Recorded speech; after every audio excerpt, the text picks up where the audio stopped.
معلومة ونصيحة ممكن تفيدك. أول واحدة معانا، قبل ما تفكر إنك تسلف حد فلوس اتأكد إذا كان هو هيقدر يرجعها لك مرة تاني ولا لا. ربما تخسر الاتنين. بلاش تكون عندك ثقة زايدة في ذاكرتك في دماغك. اكتب كل شيء مهم على ورق، لأنك أنت تحتاج إنك ترجع له. لما تفكر تشتري بيت جديد تأكد من 3 حاجات: الموقع، ثم الموقع، ثم الموقع. ويا ريت كان حد نصحني بالكلام ده زمان.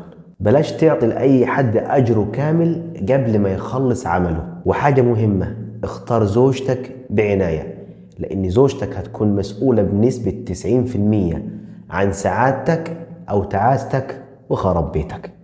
لو انت عندك علم او عندك شيء مميز فيه عرفه وعلمه للناس، لان دي طريقة كويسة لان تخلي سيرتك بعد وفاتك اطول من عمرك. لو كنت حريص على عملك وشغلك بلاش تتأخر في نومك، واياك تسيب عملك او شغلك اللي انت فيه حاليا عشان هو بس مش عاجبك قبل ما تكون مؤمن ومتأكد ان في حاجة مكانه افضل.